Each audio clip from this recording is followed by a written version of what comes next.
ముందుగల మల్లాది తదితర గ్రామాల నుంచి ప్రజలు అత్యంత భారీ సంఖ్యలో పాల్గొన్నారు. ఈ సంవత్సరం ఫిబ్రవరిలో వచ్చిన వసంత పంచమి నుంచి మన ఆశ్రమంలో విశ్వమాత గాయత్రి మహామందిరం ఏర్పడాలని అందరూ సంకల్పం చేసి గాయత్రి మహామంత్రాన్ని అనుష్ఠానం చేస్తున్నారు.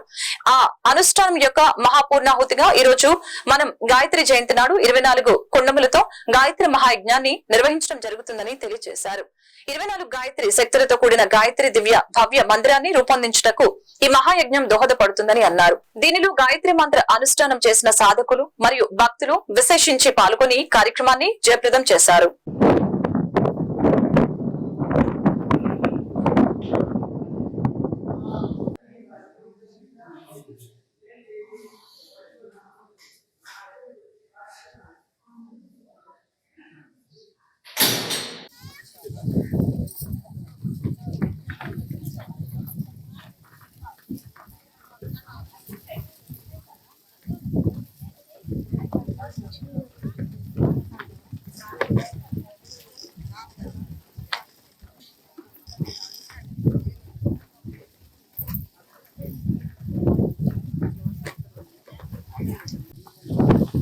నీరు జలాన్ని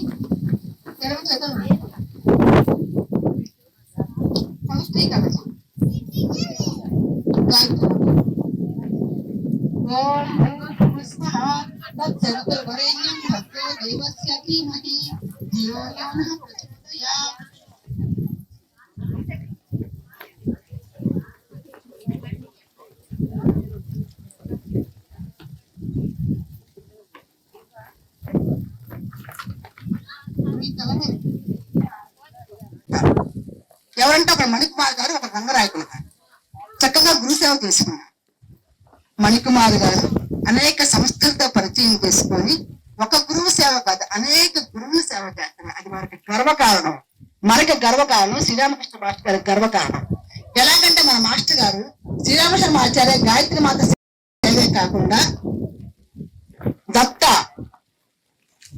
త్రిముఖి గాయత్రి దత్త తర్వాత కాకవే ఆశ్రమంలో మన పూజ్య గురుత్రయాన్ని వెంకటేశ్వర స్వామి నారాయణ స్వామి అవధూతల్ని ఎంతో మంది గురువుల సేవలకి మీరు చేశారు. అదే దారిలో శ్రీ మణికుమార్ కూడా నడుస్తున్నారు. ఈ రోజు వారందరూ మన ఆశ్రమానికి విచ్చేసి ఈ రకంగా మనందరం కలిసి శ్రీ గురుదేవులు మాస్టర్ గారు భౌతిక శరీరంలో లేనప్పటికీ కూడా వారి శిష్యులమైన మనందరం కలిసి ఆయన యొక్క కళను సాకారం చేస్తున్నాం. ఏకత్రాటి మీద వాళ్ళు నిలబడ్డాం. మేమున్నాం మీకు మానస పుత్రులు అని ఏకత్రాటి మీద నిలబడి ఈ ఆశ్రమాన్ని స్థాపించి ఈ ఆశ్రమం ఆంధ్రప్రదేశ్ ని స్వర్ణాంధ్రప్రదేశ్ గా మారుస్తానికి మరియు చాలా చిన్న కోరికలండి మనకి. త్యాగ నిరతికి నిలువెత్తు నిదర్శనం బక్రీద్ వేడుకల్లో